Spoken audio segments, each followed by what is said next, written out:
Are we already seeing cracks in the Aaron Rodgers era with the New York Jets? Is the fullback position making a comeback? All that and more coming up on today's Peacock and Williamson mailbag.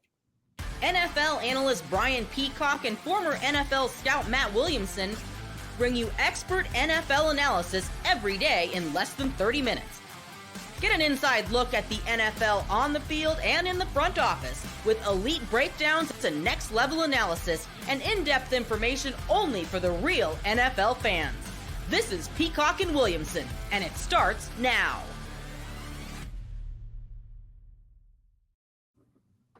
Welcome to the Peacock and Williamson NFL Show. Brian Peacock alongside Matt Williamson at BD Peacock at Williamson NFL. That's where most of the folks that got involved in this mailbag drop those questions on Twitter at BD Peacock at Williamson NFL. You can also drop a question in the YouTube comments any old week. Make sure you subscribe while you're there. Of course, you can subscribe anywhere you listen to this podcast. And we appreciate all the everydayers out there that are with us every day here. Your team every day on the Locked On Podcast Network. Today's episode of Peacock and Williamson is brought to you by Game Time. Download the Game Time app, create an account, and use code Locked On NFL for $20 off your first ticket purchase. Terms apply. All right, let's jump into this mailbag. And Aaron Rodgers making some waves this week. Mandatory Jets minicamp, and Aaron Rodgers is not there. Hassan Reddick, also the other player, not there. He was traded for by the Jets and wants a new contract. So that's that. The Rodgers thing isn't a new contract, and most of the players that don't show up to mandatory things are quote unquote holding out. You know, and there's contract stuff, and you know that's coming because they were holding out already in the voluntary portion of the offseason. But Aaron Rodgers was there during OTAs, not there at mandatory minicamp, and some people making a big deal about it, Matt. We have to figure out if it is a big deal or not. And there's two separate questions about this. One is from our guy, Joey Bag of Donuts. And he says, why would a player risk hundreds of thousands of dollars to not show up to a meeting? They can send that money my way. Okay, that's one way of looking at it.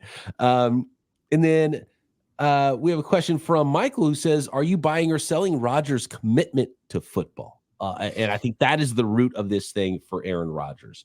You know the offseason schedule. You know when mandatory minicamp is. And if you're the quarterback of an NFL team, the question becomes, if that's not the most important thing on your schedule, then is football that important to you at this stage of your career? So that's the question we have to figure out. In reality, something that we probably can't answer because we don't know what's inside Aaron Rodgers' heart as far as the Jets and football go. But he's telling us he'd rather be doing something else than being at work that day. True. So before I forget, I want to throw one thing in there about the Reddick situation.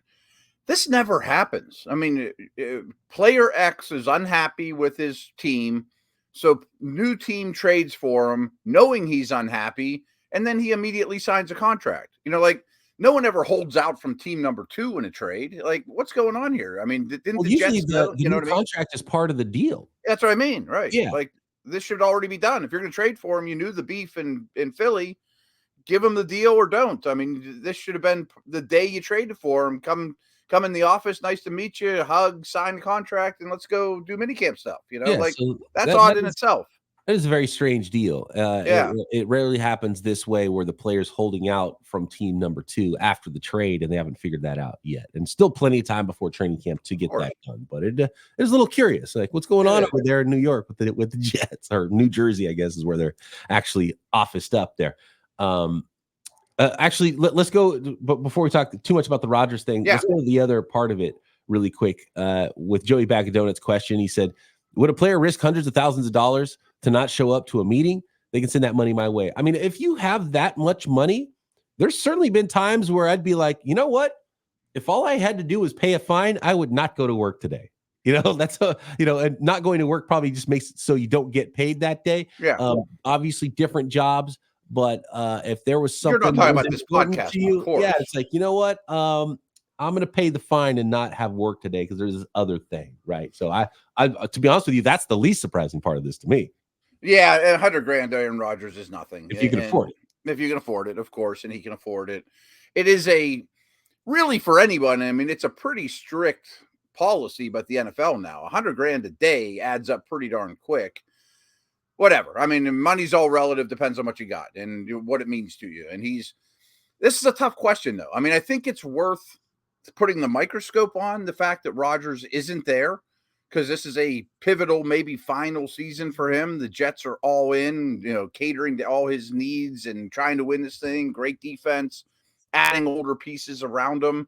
So I kind of really dislike that he's not there. I mean, unless it's some reason that everyone in the building knows, funeral or something, like something that's personal that is more important than football in the real world. But that's a pretty short list of things that I would say, okay, that's fine that he skipped for that.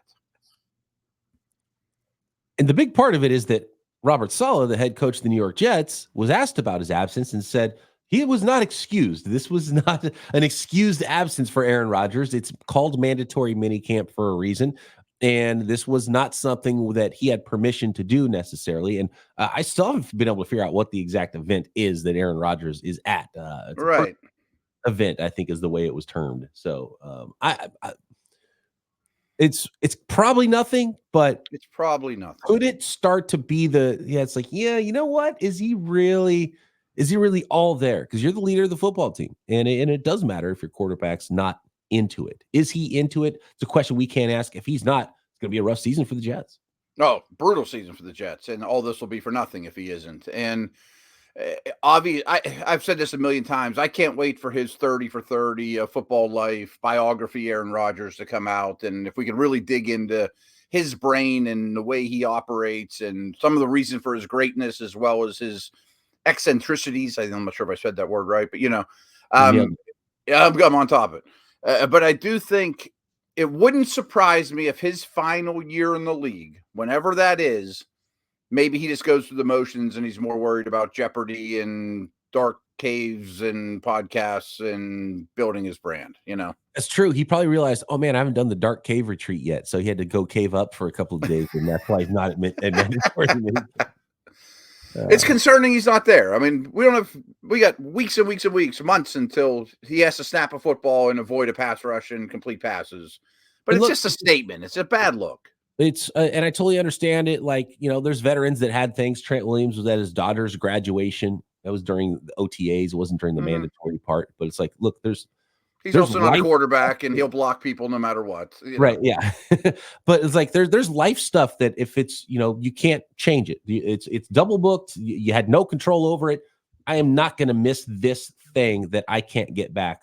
I can get a day of practice back. Right. And usually those things would go understood, but it just sounds like they're not on the same page with, quarterback head coaches. We talk about that all the time. It's one of my biggest things I talk about with the NFL. It's like, if you've got that marriage of head coach and quarterback figured out and you're great at both of those spots, you're going to be fine with all the other stuff that can happen on an NFL roster and an NFL team. It doesn't sound like head coach and quarterback are on the same page. And that's probably the biggest red flag at this point, June 12th. There's plenty of time to get things figured out and get on the same page, but it doesn't feel like they are. Last note, you mentioned the Trent Williams thing. And so, and $100,000. I'm sure I love my kids just as much as Trent Williams loves his kids, but I'm not skipping a day of work for one of my kids' graduation parties, even if I'm hosting it, for $1,000, let alone 10 or 100. On how but much. For him, it's an easy probably decision, To be honest with you, if I was getting money to not show up to some events that are kind of a drag anyway, be like, oh man, that's a no-brainer for me. Depends on the event, depends on how important it is to you. There are certain things in my life that I would pay a lot of money to not miss, though. Right. But we don't know what that is for Aaron Rodgers, so we'll see what his personal event is, and did he not know what the schedule was when he scheduled it? So he's been doing this a long time. I'm sure he has some clue. Next. Let's talk fullbacks. I'm looking at a list of fullbacks around the NFL. It's not a large list of players. Some of them might not make their teams. Some of them I've never even heard of before. But could the fullback potentially make a comeback in the NFL? That and more coming from the Peacock and Williamson mailbag.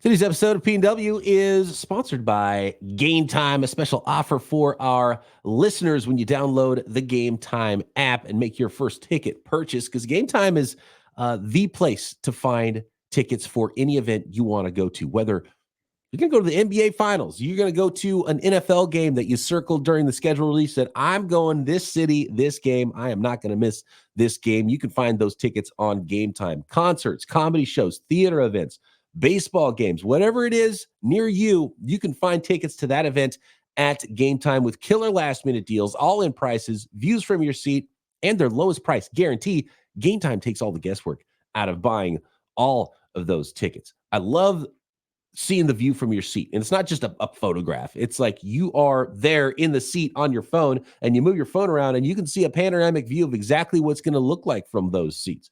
I went and got some tickets to the San Francisco Giants game, $11. Last minute tickets, right about first pitch. And the prices go down the closer it gets to the beginning of your event. You can even buy tickets up to an hour after an event starts. So download the Game Time app, create an account, and use code LOCKEDONNFL for $20 off your first ticket purchase. Terms apply. Again, create an account and redeem code LOCKEDONNFL for $20 off your first purchase. Download Game Time today. Last minute tickets, lowest price, guaranteed.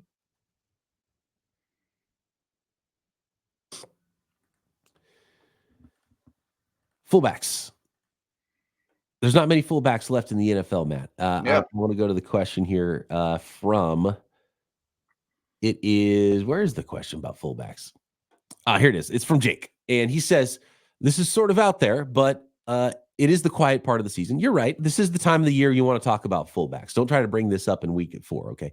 I'd love a discussion on all the teams that still use a traditional fullback, what schematic things they share in common, and whether or not it appears that a traditional fullback can boost the ground game.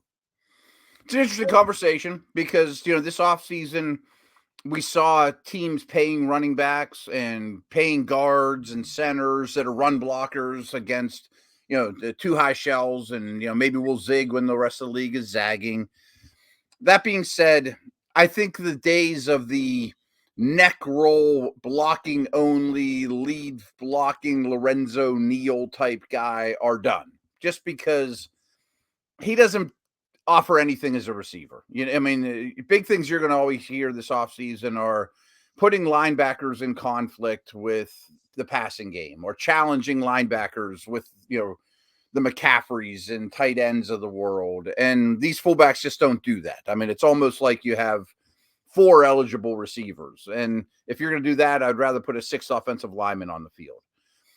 Patrick Ricard's different. I want to talk about him in a minute, but almost all the remaining fullbacks are movement players. They're H-backs. They're not lining up in the eye with the quarterback behind center, Derrick Henry following a fullback through the hole, blowing you up, old school ISO stuff. And another big thing you're going to hear a lot about this offseason is full speed motion at the snap. That's starting to become a real trend that, think about Tyreek Hill sprinting full speed motion when the ball is snapped, not before the snap, when the ball is snapped. And some of these H-back type guys, they're not going to be Tyreek Hill in terms of their speed or their explosiveness, but if you start getting them movement from a backfield position, an H-back position, you can really create favorable blocking angles, assuming they can at least give you something in the passing game. Doesn't have to be a ton. I'm gonna list off the fullbacks in the NFL currently.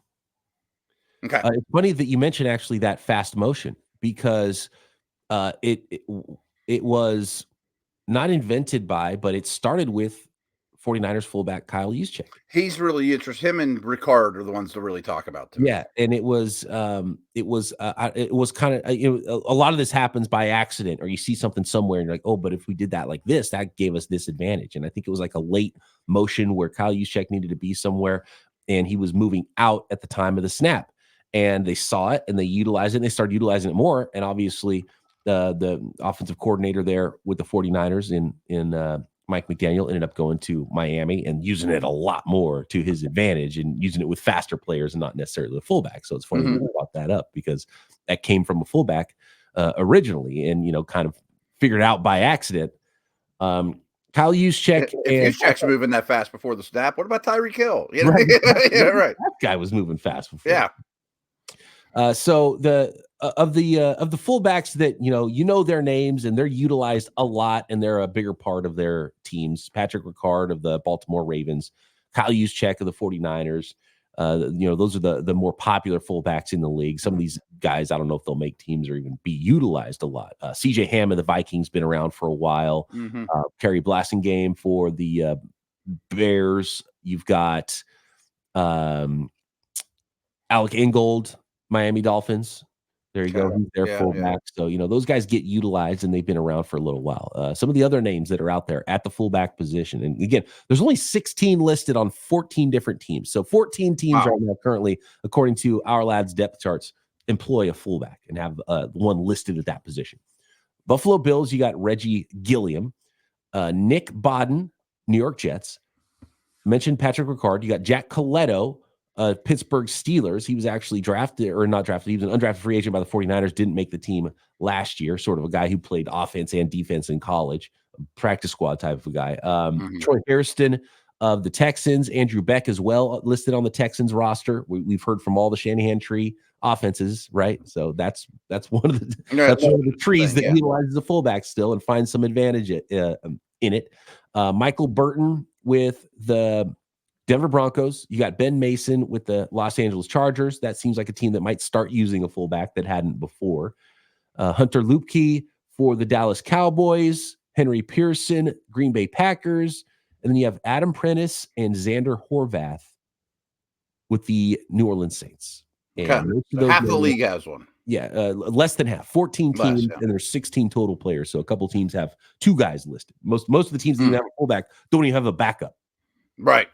All right, a couple more notes on that. Like Derek Watt, when he was a Steeler, wasn't a Steeler just because his last name was Watt. He was the Steelers' best special teams player, and he'd play fullback 4 snaps a game. So some of those names you listed are also very important on special teams. They're the personal protector on punt. They run down on kickoff. They tackle. They make their living on special teams, and then they maybe come in goal line or whatever. Right.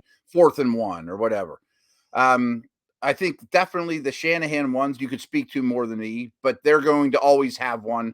And I think just a lot of that is blocking angles in the run game. I mean, I think that's a huge key. And then I want to talk about Ricard a little bit, because when they went to Todd Monken, so 1 year ago, I thought Ricard might not even make the team, that they might not have a use for that guy anymore. But I think they paid him money, and he's just so unique. I mean, he's almost 300 pounds, and he did a lot of tight end things with Monken, where he would line up at like H-back and just come across the formation and wipe out an edge rusher or a blitzing linebacker, almost like a trap. I just think he's unique, and he might be closer to a guard than a fullback. You know what I mean? He's an extra blocker and a really good one. And that was going to help your run game, right? And then you have to be able to, and this is the big thing that Kyle Juszczyk can do, is he can catch the football. And so you have a weapon on the field. It's not a wasted player if you're not just being a lead blocking hammer. And you can block, obviously, but they have to treat you like one of the eligibles. So when you and if they don't, you see a lot of plays where that fullback leaks out and he's wide open, and then you can do something with it because you're an athlete out there. So and look, nobody uses the fullback more than those two teams, the 49ers and the Ravens, and even the other Shanahan teams, they don't utilize their fullbacks as much.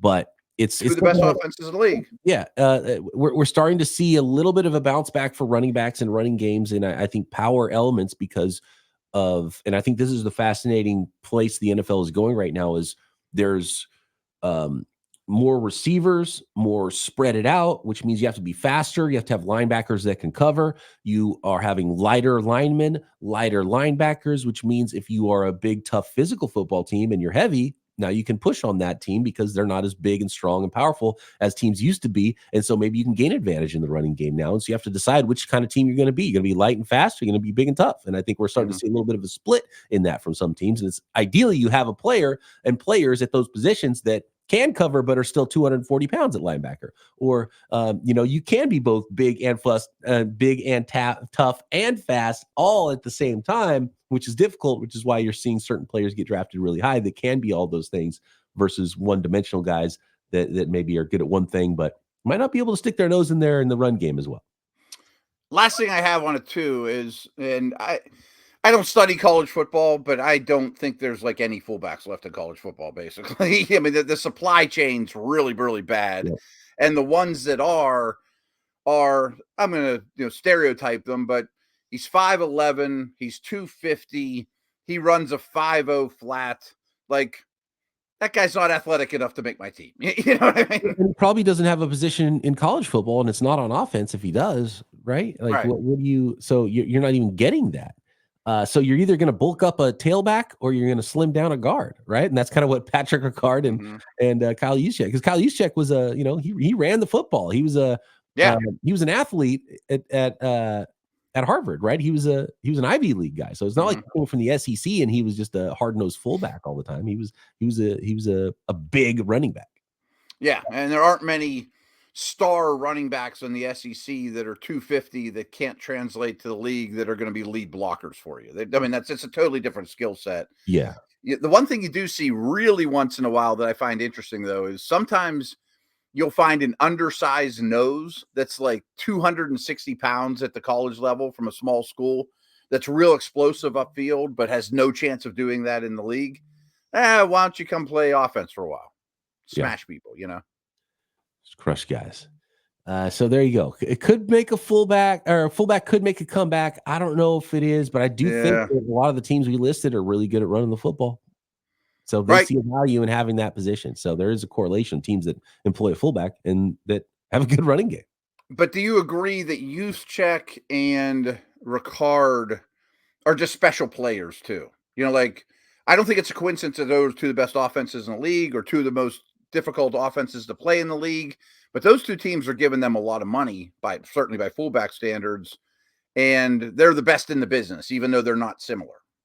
If Kyle Juszczyk left the 49ers or retired or whatever tomorrow, I think it's more likely that his snaps would get replaced by a slot wide receiver than another fullback. But I think the 49ers would employ a fullback, but he's just a good one. Wouldn't see the field as much, probably. Yeah. And oh, by the way, he came from the Ravens. Right. Yeah. Exactly. Next, we want to talk about the first coach potentially fired. That is a question in the hopper. And how is the Tee Higgins thing going to end as well? Next.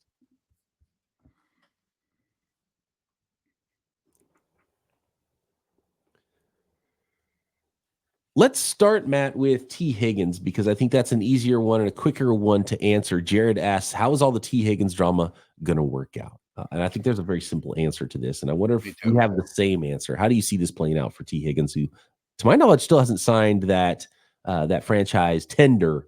Correct. And probably still would like to get a new long-term contract before camp. I think it'll play out exactly like this. Tee Higgins' agent will keep contacting the Bengals, and the Brown family will tell him, we're not interested in talking, sign your deal and come to camp. And then they'll call him back and say, hey, let's talk contract. We don't want to do that. Sign your contract and sign your tenure and come to camp. And then eventually Tee Higgins, late in the process, will sign his franchise tag and come to camp somewhat disgruntled. Probably have a good year. He has a lot to play for. I'm sure it'll be better than last year that was injury filled. But, and this is also sort of a Trey Hendrickson thing, when you do business that way, it's week 12 and I got a hammy or an ankle that I probably could play on, but I'm not sure that it's the best business decision. I might sit that one out, coach. And then hopefully you win the Super Bowl with Higgins and Chase. And then Higgins is a Panther next year and you get a comp pick. I agree exactly. I think one small thing I would change is that the Bengals probably will throw at least a contract offer that's low enough that they know that Tee Higgins probably wouldn't sign it. Probably. And if he did sign it, they would be like, cool, we can go long term with this contract and still put everybody else together. If you're willing to do this type of a deal. And if not, then we're gonna have to play it out and see what happens in the offseason. And in the offseason, that probably means Tee Higgins has a better year and is more valuable next offseason than it was this offseason. I think it works out great for everybody, which is why I think it's not going to get that difficult, because he's going to get well paid for the 1 year and has an opportunity to have a better year to go into free agency next year and get paid by another team. Okay. Yeah. Real quick, Bengals wide receiver note that I just wanted to throw out there that's semi-related. Higgins is an outside guy. Burton is an outside guy. Boyd is gone. I expect Burton to be the number 3. He's super talented. So I was listening to Matt Harmon, and he suggested that Jamar Chase could line up in the slot a much higher percentage than any time in his career. And I've been giving that a lot of thought. And with his contract looming and hopefully a Burrow that's healthy, Jamar Chase might be number one receiver in fantasy this year. I mean, this might be that season that he's like the 2,000-yard guy. Because he can give you all the big play stuff, Everything. Could, but now he's going to have a higher target share and just more PPR. Yep. And easier throws and layups and all the above. I mean, this could be the Chase explosion year. I like it. I'm on board with that. Yeah, that makes perfect sense. Next coach to get fired. Who's already starting the season on the hot seat? This question from Dave. What coach would you bet will be the first sacked this season? Sirianni, if the Eagles get off to a slow start, maybe. I probably would not make a bet that Sirianni is the first coach that would get sacked, as he puts it here. But that's an interesting one. That was probably a little bit more of a dark horse, but I could see that seat getting very warm if you have a whole new group of coordinators and it's still not working out like you expect. Although last season was really good. They were like the one seed for half of the season still. So it was only about a half of a weird season for the Eagles. And so that's way too soon for a guy with a recent success to be on the hot seat. But if things go really south again this year, I can see there being some problems in Philly. You know, it's going to be somebody. It's really hard. You could ask us any year on June 12th to pick it, and it would be really difficult to do because there's a lot of optimism, a lot of new coaches. You got to think most rookie coaches are safe, but that doesn't always happen. One of these rookie coaches could just totally fall on his face, like, LaFleur did in Denver, that one, and just horrendous. That's a possibility. Not LaFleur. Who's the other one? The Jets offensive coordinator now. Hackett. Yeah, maybe. As for the Eagles, I mean, if the first 6 games of the year look like the last 6 games of last year, maybe the ownership would be like, let's give it to one of the coordinators. I can't stand this. But, man, I mean, I'm having a tough time. I mean, and Raiders, I mean, I think he's pretty safe. So obviously I'm struggling. The coaches on the hottest seats were already fired, so it's hard to predict a one and done situation. And if you're talking about the first coach to get fired, it's probably going to be someone mid-season during the year that gets fired. So who was on sort of uneven ground to enter the year? I think the Saints is a really good one, right? Yeah, Saints could be a team that you feel like could need a big change, and that might be at coach and quarterback. They might try quarterback first. If that doesn't work, then coach. I think the Jags are probably safe, but I'm thinking about teams that have a lot of turmoil over the last 10 years. I'd always say Carolina. I mean, their owner is very volatile, but you would think that he's safe. But we've seen crazier things in there. Yeah. I'm struggling. I mean, if people have ideas, please throw them out. There's so many new coaches as well. So, a quarter of the league has new coaches every year, and another half of the league just feels really safe. So that, that brings the numbers down quite a bit. The Jets, we already talked about the Jets. I thought about the Jets. Yeah. That goes poorly. I mean, if this season goes poorly, it's going to be the end for Robert Saleh. That's probably week 13 at the earliest, though. That's probably an after the year. Unless, so much. Rodgers is going to get a lot of blame or credit either way, right? If it goes good or bad in New York. So I think Saleh is in a weird spot where he's not going to get credit if it goes great. And he's just going to be swept up in all of it if it goes bad. I think the Giants are safe, but another big market. No, I don't. I'd put that in one of the lesser safe teams. So I think that would be a team that absolutely consider there. Seems like more in the offseason, though. Nobody in the North, I would think. Either North. I was thinking North, division. Right. Yeah. I think the Colts. I thought he did a good job, though. I think the Colts would be more of a GM change than a coach change potentially. Maybe. Like that's one that you got to start winning at some point with all these athletes that you've drafted there. Houston, maybe Jacksonville. Denver. I was thinking that too, but they have so much money invested in him. I think you got to see it through. That's why I kind of came up with the Raiders too. Like if they flop it, I mean they got bad quarterback situation. I think it's a struggle. I think the Saints and the Bucks I'll throw out there too. Okay. It's possible. You lost your offensive coordinator in Tampa. If that crumbles back to how it was, and you look at Bowles as just a glorified defensive coordinator, maybe it's changes time. But they won the division last year. And I'd probably put the Giants and Jets, both New York teams, in that top 4 of most likely to be fired. It's harder to find. It's hard to find. There's so many that are just no chance. Like the whole AFC North is safe. Yep. There's a lot that they would have to quit on their own or have health reasons or something. Yeah, there has to be something completely unforeseen in some of these spots. But it's a crazy league, and somebody will probably get fired during the season. Right. And I bet 6 get fired over the offseason, as usual. I think it was easier. We had this question last season before the year, and I felt like there was a lot more coaches and teams coming in on the hot seat. Dallas Cowboys? I thought about them too. Well, he's probably safer. We feel like Mike McCarthy's safer now than we thought coming into last year. We thought coming into last year, or was it the year before? That was like, oh, McCarthy, if this gets off to a slow start, I think he could be gone. And they've won a lot of games. I can see Belichick being the head coach there next year, but playoff games are important. Like that's one of the teams where it's like they don't even have to be bad. You could be good and they're still disappointed. Yeah, it's a tough question, but something weird will happen. If Rodgers goes back to a dark cave and doesn't care anymore, the Jets are in big trouble. Yeah, huge trouble. Sweeping changes there, if that's the case. All right, thanks for all the questions. Get them in for next week's Peacock and Williamson mailbag. At BD Peacock, at Williamson NFL. Drop a question in the YouTube comments. Make sure you subscribe while you're there, and you can sub up on any of the podcast apps that you are listening to this episode. Matt and I back tomorrow right here, Peacock and Williamson.